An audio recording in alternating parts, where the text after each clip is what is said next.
I will call the October 16th EDA meeting to order. Item number 2, adopt the agenda. I'd move to adopt the agenda as submitted. Second. All in favor? Aye. Opposed? Aye. I was in favor. Okay, thank you.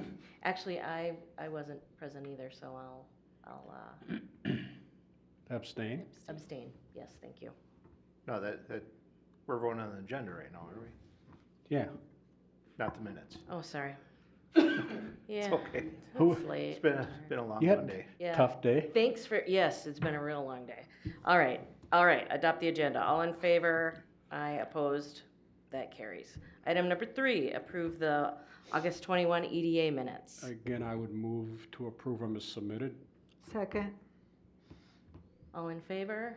Aye. And I'm abstaining. I'm abstaining as well. I was All not right. there. And does the point, neither one of you has to abstain as long as you've read them? I read them and, Okay. Yeah, I read them too, but Okay. still gonna abstain. All right.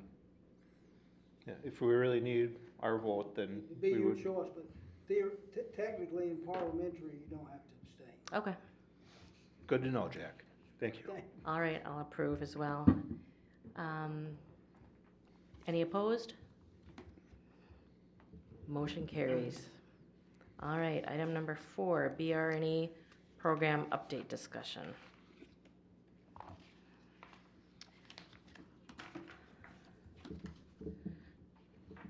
Thank you, Julie. City staff met with the East Bethel Chamber of Commerce at their May 11th, 2023 meeting and updated the chamber on the EDA's initiative to revisit the current BRNE program and requested their participation going forward with the update. Staff has had follow-up meetings with the chamber along with email communications to determine their interest in partnering in the update. Their involvement is critical to moving forward with this program. EDA President Julie Luck spoke to the East Bethel Chamber of Commerce on October the 12th, 2023, and presented an overview of the program, and Chamber President Brad Slauson announced the need for chamber volunteers to work with the interview committees. In our previous meetings, we have discussed the need for the BRNE program, a variation of approaches of how to structure the update, and what we've learned from the previous plan. One key item that we haven't reviewed in depth is the 2016 plan itself. For discussion for our meeting tonight, I would suggest we examine the survey information and the strategies addressed in page 20 through 49 as exhibited in attachment 1, East Bethel Business Retention and Expansion Strategies Program. From the discussion, the objective will be to identify those areas that need to focus to give us a better picture of the goals and revisions needed for the action plan. I've asked everyone to review the information, and we'll begin a review of the current plan to find what we need to keep, what information is no longer current, and where we need additional data to provide support for the direction of the 2024 program. The electronic copy of the plan was in your packet. At this time, I'll begin my brief overview. This is what we're going over, but we're not going to go over it page by page. We're going to kind of hit some of the highlights that I think are important. One of the first things is on page 3 of the report, which says overview and how to use this report. What page? Sorry. Page 3. Page 3. Says the East Bethel BRNE program has 5 objectives. I would recommend we leave the first one unchanged, that we reword the second one instead of to help solve immediate business concerns is to make available resources to address business concerns. The third one, instead of to increase local businesses' ability to compete in the global economy, change global to regional, as we only have one company in East Bethel that actually functions in the global economy, and that's Aggressive Hydraulics. The fourth one would be to establish and implement a BRNE plan, period. And the fifth one would be to build community capacity to sustain growth and develop, and leave that as is. On page 4, there's a little directive on how to use this report. There's actually 5 chapters in here that we're going to quickly review. Chapter 2 presents the findings from the aspects of the examination of the East Bethel community and its business needs and essentially goes over some of the statistical data developed in this report. Chapter 3 presents strategies and project ideas. Chapter 4 shows actual interview guides that were used in the gathering of information. Chapter 5 is a full overview of the BR&E process, and Chapter 6 is how we regard or successfully implement BR&E projects. I don't know if anybody has any questions about anything in the statistical data. I'll be glad to try to answer any of that now. I think it's fairly well self-explanatory. There's a lot of good information in there. I think a lot of it is probably still current. One of the things we'll discuss later is what we want to do for an update. I think a lot of it can probably be updated through census information, especially those that relate to population, income. I think probably some of the same issues that were discussed in 2016 are going to be discussed to some degree in this current update. If you'll go to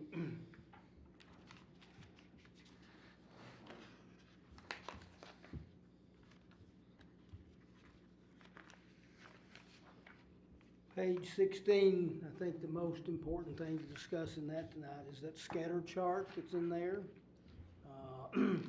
which shows some of the strengths, weaknesses. They call them threats, I call them issues and problems and opportunities. The biggest thing that was discussed is outlined in that chart is the quadrant in the lower right-hand corner, which says take action. And that was issues with the availability of buildings. That's still a problem that we have. We have very few buildings available for business relocation in the city that are in the business zones. Budget and financial management, that was a question that was raised by many.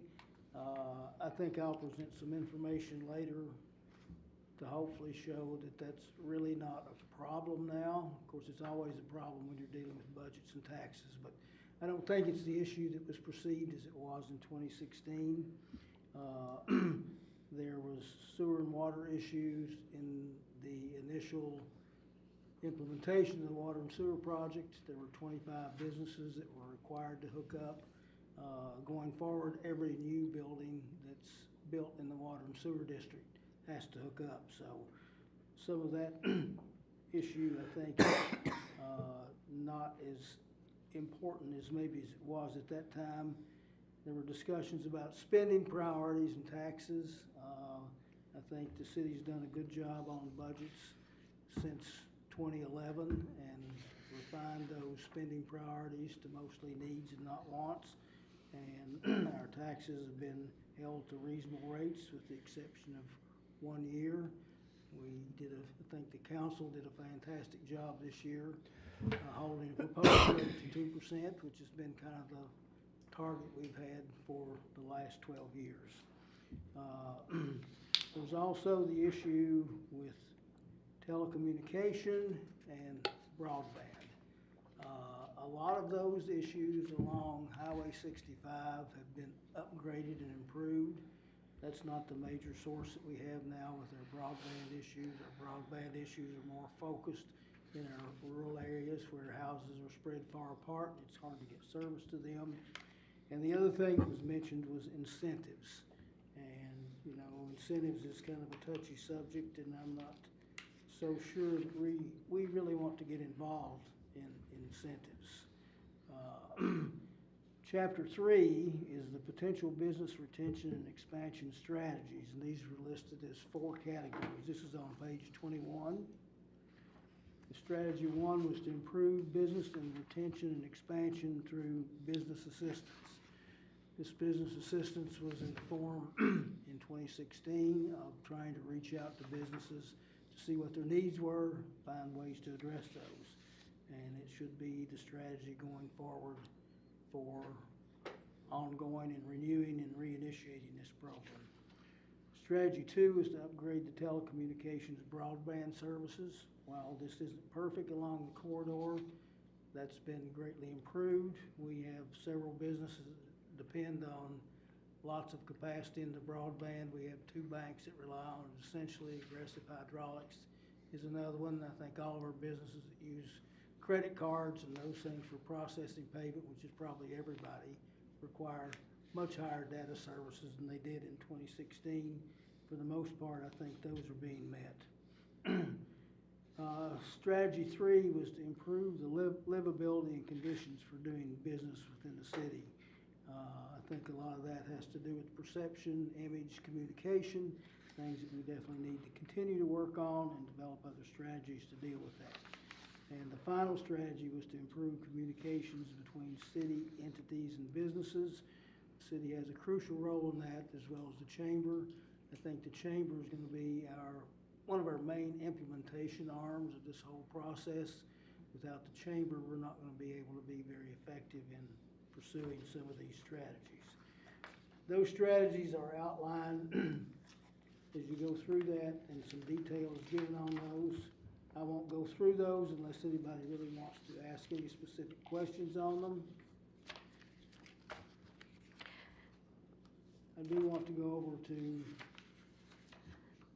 So Jack, can you remind me, so these strategies came from the input from the business interviews? yes. So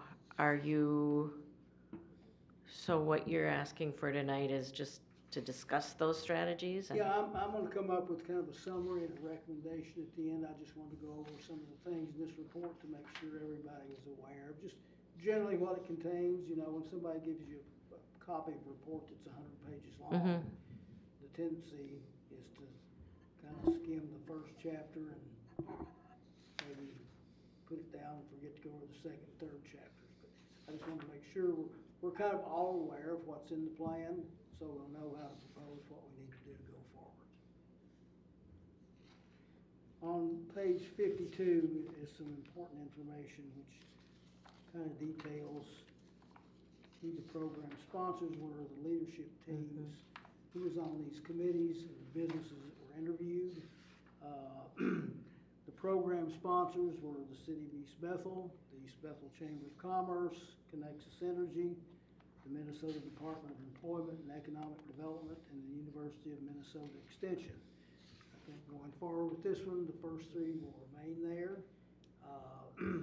After reviewing this, I think we can do a lot of this ourselves. I don't think that U of M wants to do a hybrid model. I think their direction to us was they either want to do a full-blown BR&E like they did before, or they didn't think they could be of any assistance to us.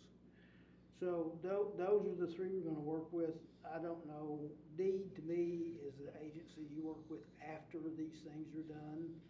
I don't know that we would get too much value out of them in the development or modification of this to suit our own needs. It's interesting on the East Bethel BR&E leadership team. It was Doug Welter. He was the overall coordinator. He was a member of our EDA. Colleen Winter was our community development director. Colleen had a big role in this and did a lot of work on it. Sharon Johnson, who's still with us on the Planning Commission and a member of the Chamber of Commerce, was the media coordinator. Bruce Saylor with Connexus Energy is not with us anymore. He's retired. But Christine Costello is available for consulting on that. And Kathy Beeson, I don't know if she's still interested in pursuing this or not. But, those are that leadership team. Jack, would it be possible to add Anoka County, the AC Red, to this list as well? It certainly would. Yeah, I'm going to get in. AC Red is in some of the AC Red and another sub-program that the county's program of Open to Business is going to be a huge resource in this. The BR&E task force and the volunteer visitors are listed on page 53, and a lot of those people are still around, and hopefully they would be willing to step up and give us a hand on a lot of this activity. Just so everybody knows, on page 54 is a list of 43 businesses that were selected and were interviewed. So there were quite a few from the number that we have in the city is almost 20%. Since that time, there's been several new business to add to the list. A few of those that are on the list are no longer here. Butler and Associates has moved to Apple Valley due to the retirement of Dan Butler. Crash Toys moved to Ham Lake, but their building has been occupied by Boat World. And Sewota and Barna Plumbing relocated and moved to Ham Lake. And Viking Meadows Golf Club, while they're still in business, may not be with us very much longer. But the new businesses that we've had since then are Second Generation Chimneys, Pan of Gold, Holiday Convenience Store, Advantage Construction, Cedar Creek Senior Living, Nexus, Pat Small Engines, Dollar General, A1 Sandblasting, Quick Trip, and Satellite Specialist. And then we've had expansions with Aggressive Hydraulics, Washy Paints, Oak Ridge Auto Body, Northway Sports, Soda Storage, Classic Construction, and Goldman's Nursery. So that's kind of a quick overview on that. But I think what we need to do and be presented to our next meeting, we need to have something to show to the chamber. I know we've asked for the chamber's participation, but we haven't actually spelled out exactly what we want. So I think our next step is to develop what we think a proposed program will be so they can see it, and then we can, I think we'll have better luck at requesting their participation and enlisting their services. But I think we need to, we can update some of the, like I said before, we can update a lot of the data in this with census information. I'm not sure what some of the other things we might need. I think the list of business is important. I think probably some of the demographics on a lot of those things has remained constant. But I think we need to create some interview questions that focus on current needs in the 2023 business environment. We need to measure what's been done to address the concerns identified in the 2016 plans. I briefly went over some of that, but I think we need to spell that out so we can see where we are in relation to 2016. And we need to focus on the low satisfaction ratings from the last study or other factors that need attention. And from this, we need to propose a follow-up program or let the interview results define that follow-up program or contribute to what the follow-up program is going to be, and then establish the process to ensure that the continuation of the plan recommendations are carried out and this is sustainable going into the future.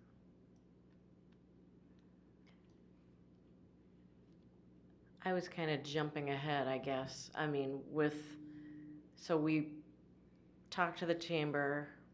We were at the chamber event last week, and I talked to Brad Slauson. I talked to the vice president and the president, and they're very interested in supporting, as is Paul Johnson, who's one of the members. So it didn't, maybe that's just my interpretation. It didn't seem to me like they needed further explanation on the why, but I was just thinking, does it make sense, and I might be just jumping way ahead, but does it make sense to just get a main task force or the leadership team together to start doing the framework so it's not all the EDA? Because I'm assuming it's going to be at least a couple members of the chamber and perhaps Christine from Connexus and AC Red. Does that make sense, or? No, I think that makes good sense. What I want to do is not come up with a 10-page Okay. proposal. Yep. Just come up with at least a good overview. This is what we think we're looking for the update. Okay, now we're ready to take this step here. But just have something in case they, well, what are we doing on this? You know, we're just going to do interview questions. Mm-hmm. I think just to give them just that broad overview of what the proposal is going to be may encourage some of them to be Okay. more willing to sign on board to participate Yeah. in this. Yeah, we should probably have, in my mind, we should probably have half of a third of our organizational chart filled in, so to speak, so that we can, I mean, we have to show them that we're investing for them to invest. And I think it's up to us to take the first step. I feel when I look back at where we were then and where the business community is in East Bethel right now, things are okay to say the least. You know, I mean, there's a lot of growth going on. We have a lot more possibilities of economic growth. I mean, as a person who has spent his entire adult life in commercial construction, having that water tower changes everything insofar as how you have to build buildings. State Fire Code and National Fire Code, NFPA, applies everywhere. And yeah, you can build buildings, and I have built places where we weren't on city water, but it's a real hassle in comparison to being able to just put sprinkler heads in. But like I said, I think we need to show a little bit of investment. I intend on being involved again this time. And if we have some stuff fleshed out and have a very good idea of what the volunteers need to do, Yep. and just show them, this is what you need to do, that it's not gonna be hard. In fact, it might be fun for you, that it might attract more people to do it, rather than saying, we're doing this big program and, well, we're gonna be doing stuff. Well, I just want to say, I think we need to focus on things that we, the city, can change, and not things that we have no control over, like their wages or their benefits or their transition plans. You know, some of the other statistics in here are nice to know, but we can't do anything about it. What can we help them with? How can we help it so that they are going to stay here? You know, if it'll be nice to know if their growth meant they're going to need a bigger place, and East Bethel doesn't have it. But if they're going to grow or not. But if it's not anything we can help them with, I don't think we should focus on it. I think we should focus our interview questions to the things that we can implement in a plan. Yeah, no, I agree. There's a lot of things that were identified in this that are beyond our control or Right. scope. And that's something that they're gonna have to work out through some other sources. But I think our primary job coming out of this, once we find out what their needs are, is to find out what resources we can make available to help them. Right. Exactly, yeah, just like last time. I mean, we might not be able to directly affect them as a city, but we can provide links and resources and connections. Yep, And- county has lots of resources, the state has lots of resources, or there's some private resources out there that if someone needs a transition plan, that there's people out there that can help them. And this opened the business plan that the county had. Right. They used to come here once a month, and they had, we gave them space back there in the conference room, and they would, anybody had a business question, a small business, they would come and work with them. They were kind of like mentors. So, and you know, those are things that we can provide and we can facilitate. We can't do, but we can at least direct them toward the Right. resources and try to get them headed in that direction. Yeah, that way we're helping them holistically rather than just focusing on you know, everybody would love lower taxes, everybody would love, you know. But I think a lot of the questions are still relevant. You know, and you know, and like you say, some of those things, you know, wages, the issue of retaining employees or competing for employees is something, you know, we can provide them to programs that offer training or job skill upgrades, but we can't do anything directly for them. I don't know, there's a think it's a BSF commercial, says we don't make the paint, but we make the color, so. It's, somewhere along those lines, I think that the role of the city is.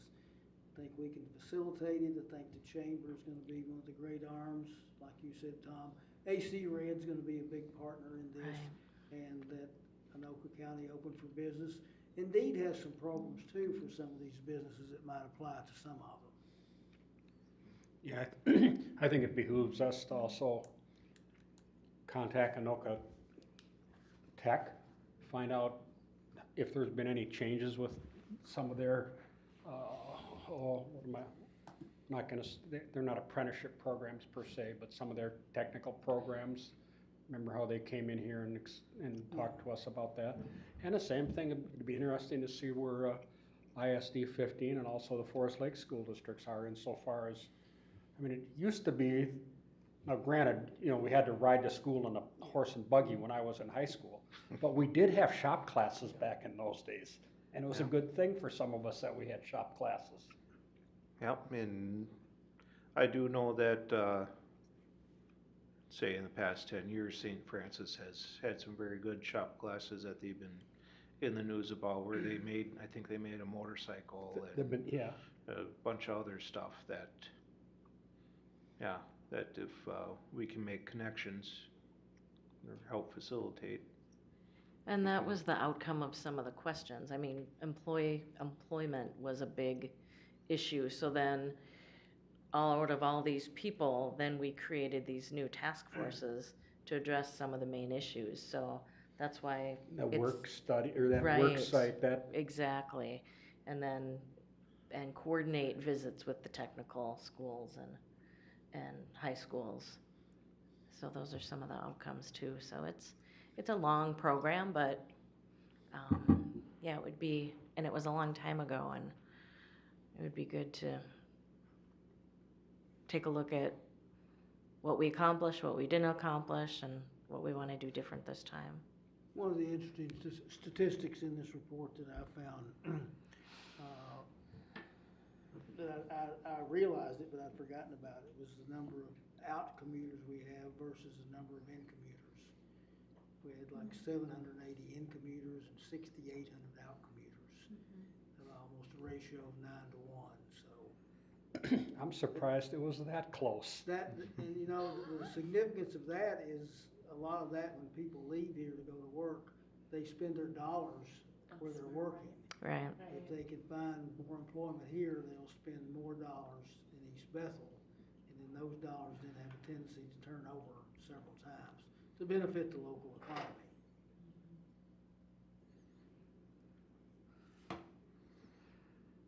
So we can get an updated map or statistics from, I'm just looking at the inflow versus outflow of employment.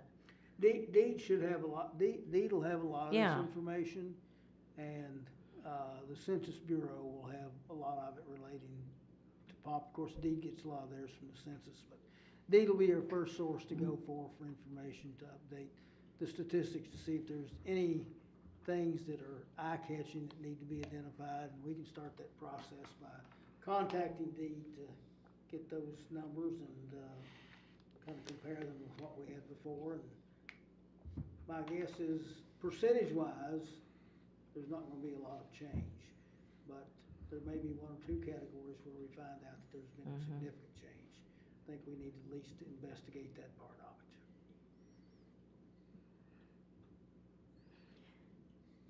So what are our next steps?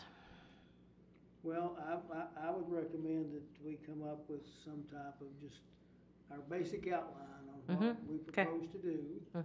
And then that's when we get serious with the chamber. We start talking about getting all these committees organized and the roles everybody's gonna play, and see where we are and see where we can go with this.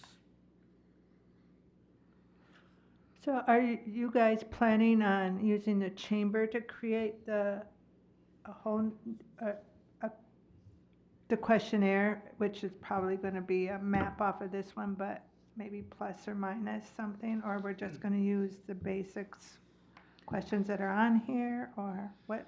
I think that we should plan? start out with the basic questions that are on there, but if you have any questions you think are more relevant, we can certainly add, change that or modify, and I think we wanna submit that to the chamber to get their input too.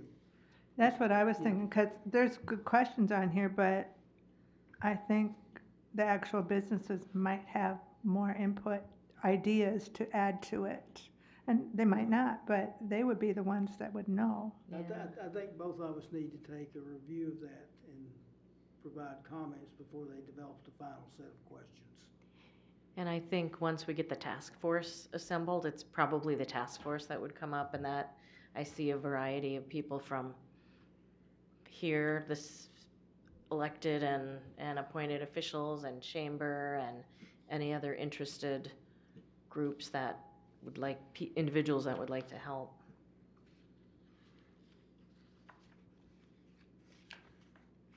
So, and I also think one of the first things that we should be doing is putting together the leadership team, or at least trying to identify Mhm. individuals.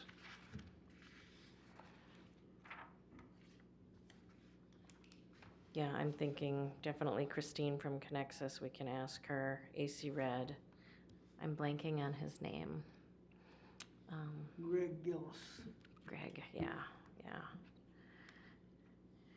And I think there's hopefully a few of us that would be interested in helping out. I would volunteer as member of council. Yeah, awesome.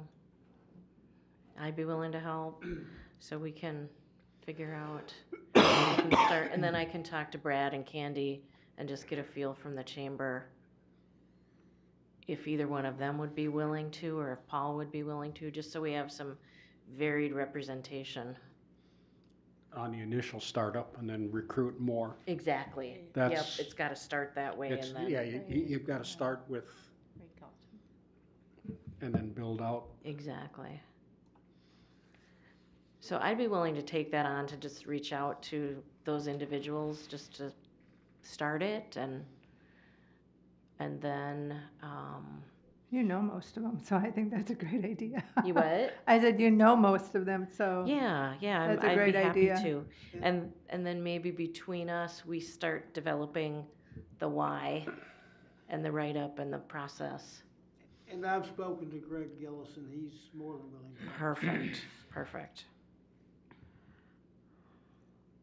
I'll start doing some research with the tech school and the high school, see what they have for programs Mm-hmm. that Yeah, that'll be good apply. background information. And so if you would like, I'll put together something for our next meeting, which will kind of outline this discussion and the presentation of what we've gone over. And then we can start on kicking this thing off. Sure, yeah, that sounds great. It's taken us a little bit longer to get started than I thought it would, but at least I Crazy think long. we're at the point now where we're ready to maybe put it in gear and get rolling. Yeah, it's a long process, so it'll be good to get started. All right, so I'll make those calls and I'll connect with you, Jack, Okay, after that, and we can talk next steps. sounds good. Thanks. That's all I have, unless anybody else has any other questions. Any other input, Mayor? Any thoughts or? All right. Well, with that, I guess we can move on to the business activity report if there's nothing else on BR&E. Thank you, Julie. The Holiday Station is officially open now, as everybody probably knows. It opened on October the 11th. I've added this sentence to the introduction of this next bullet point for probably 6 months, but the Elbridge project is on schedule. Don't laugh. Clearing and grubbing has been completed, grading streets and utility installation will follow in sequence. There have been some delays encountered by the developer, but they've paid all their fees and are working to begin their site preparation as soon as possible. Quick Trip begins construction on June 1st, 2023, and completion of this project and the grand opening is still scheduled for November the 9th, 2023. We haven't received the time of day that's gonna occur, but as soon as it does, I will let everyone know. Next is Family Solutions. We'll have a ribbon cutting and grand opening ceremony on November 8th, 2023 at 1 p.m. We will also have an open house for a facility tour and a meet the staff at 4 to 6 on the same date. Staff and EDA members Julie Lux, Brian Bezanson, Catherine Landcrane, Kevin Lewis, and Brian Mundell attended the East Bethel Chamber of Commerce meeting on October 12, 2023. Julie Lux provided a BRE presentation to the Chamber to request their participation in the program. Mayor Lewis presented the 2024 budget overview to the Chamber. Capstone is working on a revised concept plan for a 242-unit single-family home development for Viking Meadows. They do not meet the threshold for the requirement of completing an EAW, which is an environmental assessment worksheet, but are addressing questions requested by the city engineer which relate to the subject. In addition, they engaged the city to request RFPs for a traffic study. We've received 2 proposals and are in the process of selecting a consultant to prepare the study. The cost of this study will be paid by Capstone. There is an application for a mining permit for a proposed greenhouse garden center project north of 209th Avenue on Highway 65 that is waiting submission for approval pending direction of the property owner. There are issues that still remain with the excavation of the berm within the MnDOT right-of-way, but the owner has been contacted by MnDOT and has been requested to submit a grading plan. So that's kind of a positive issue on that note. Designing Earth is in the process of constructing their new building at 1282 187th Lane. Construction is ongoing and is anticipated for completion in late spring of 2024. The existing location of Design Earth Contracting at 185651 Buchanan Street is under contract with Matt's Plumbing Solutions. This business will be relocating from Columbus to East Bethel. City staff has received inquiries on the 7.1 acre site owned by the city south of and adjacent to the Cedar Creek Senior Living Center on Taylor Street. City Council has agreed to have an appraisal completed on the parcel and will market the property with the primary intention of developing single-level senior townhomes. The Strandland Farm Residential Subdivision at 2836 221st Avenue was filed for the preliminary plat on October 10th, 2023. The plan includes 20 single-family lots and will be presented to the Planning Commission on October 24th, 2023. Classic Commercial Park 5th Edition preliminary plat was filed on October 11th, 2023. CD Properties North has proposed to divide a 20-acre parcel into 3 commercial lots. This plan will be presented to the Planning Commission on October 24th, 2023. Osborne Development is still interested in marketing their 9-acre site at the intersection of Highway 65 and 181st Avenue for commercial development. Staff and City Council still continue to work with the owner regarding water and sewer extension to the site. I attached 3 items of interest that basically relates to our current budget and tax situation in the city. Attachment 1 is a tax rate comparison submitted to us by Abdo, which is our accountant. They have approximately 80 clients. The list is the cost of living increases for each of their client cities and also their levy budget increase. And if you look at that, ours is about the 3rd lowest on that whole list. And there's some of those that have levy increases that are just Double digits. mind-blowing. Shocking. Yeah, so I thought that was a good point of interest. I think it shows what a good job the city has done in these inflationary times. And that's kind of standard, and it's pretty typical across the board of what's happening in the metro area. The second attachment is the historical levy increase in East Bethel between 2015 and 2024. And the other attachment is the Anoka County tax rate comparison, where we stand with other cities in the county as far as tax rate. As you can see, we're 7th, but we're very close to being 5th. So I thought those were some things of interest that you might be want to take a look at. And I know people complain about taxes, and I do too. Nobody likes to pay taxes. I think people, when they complain that East Bethel's taxes are high, only do that because they don't know what other people's around them are. Now, can we get them lower? That's the objective. But those have constantly come down, and tax rates, our city tax rate has dropped from 59% in 2013, I believe, to 36 or 37% in 2023. So, and that's a result of city councils from 2011 to the current date. They've done a tremendous job in developing a good budget and providing the city with the resources they need to continue their services. Can I ask a question? On the table, Anoka County City Tax Rate Comparison, Yeah. where it says East Bethel 31.761%, is that the percentage of the total property taxes paid to the county that go to the city? No, that's the tax rate that, if you apply that to your property, that's the tax you pay. Then, that's then broken out by city, county, and school district. So, if your property's, I'm not following you, because if I had to pay 32% of the value of my property every year, I'd be out of there in about 10 minutes. I'm not following that, what you're telling me. okay, let's say your home's valued at $100,000. Your total taxes then would be 31.76% of that. That would be Then- $32,000. Yes, I'm sorry. That's the part I'm not following. I know, I was a little confused. I mean, I'm Wait just a minute here and I'll be able to explain it to you. The tax rate is what you pay on the final. I gotta write my formula down just a minute. yeah, you got the estimated market value and Okay. the appraised value. Start off, the first thing you start off with is valuation. Yep. Your property's valued at $100,000. The tax rate on residential property, this is not the tax rate, but the tax classification for residential property is 0.01%. So you take 100,000 and you multiply that by 0.1, which gives you $10,000.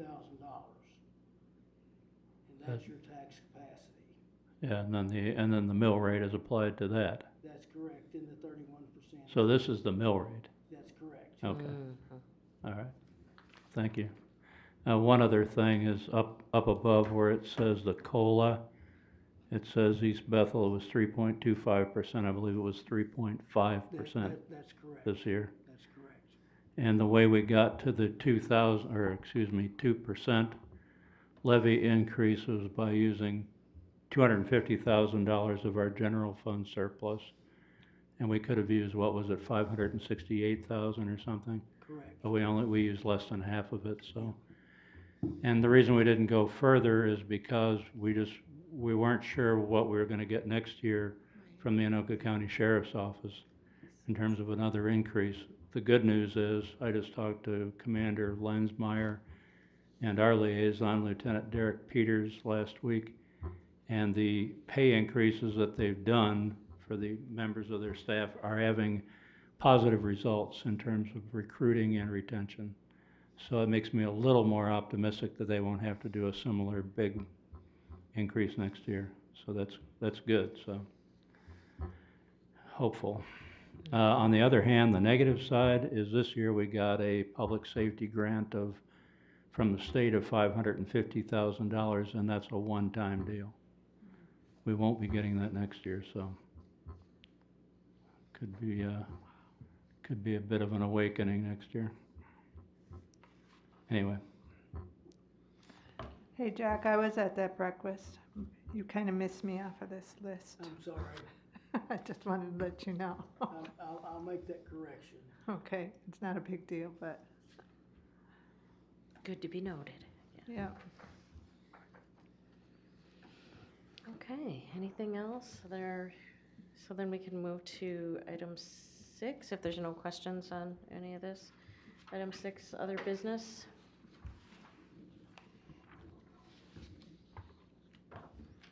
I don't know what that is.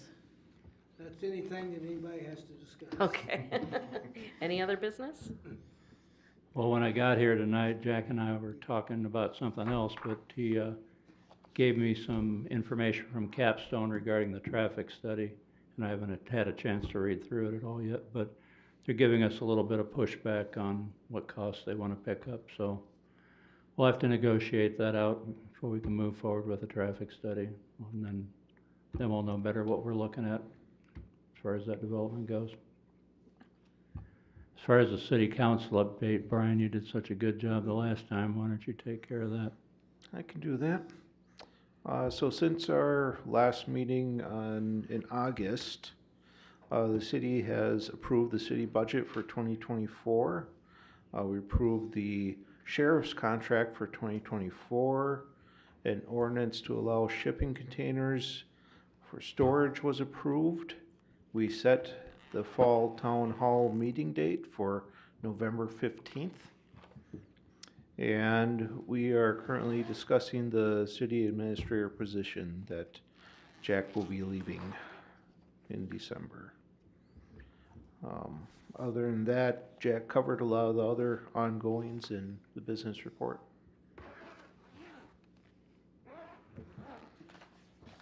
Thank you, Okay. Brian. No Can I problem. make a comment about the town hall? I'm just wondering if it can be advertised a little bit better. I feel like it wasn't in the community bulletin, so a lot of people aren't knowing about it, but people have been asking me what the date is. I'm like, I don't know, I've been asking. We've got another another edition of the East Bethel Bulletin. What is it targeted for, October 23rd or something like Yeah, that? next week, And there's gonna be a mention of the town hall in that, right? correct. So your fears will be allayed, Yeah. Suzanne. But on the website, Yeah, I don't yeah. know, flyers, just, We'll get that on the website. Sometimes you get information out too quickly. It's more timely to wait Yeah. a couple weeks and then put it on there, so it'll be on the website. wonderful. Will it be on the reader board too? Yes. Okay, perfect. Great, thank you. All right. Anything else? Anybody? Make a motion to adjourn. Second. All in favor? Aye. Opposed? Motion carries. We're adjourned. Thank you, Julie.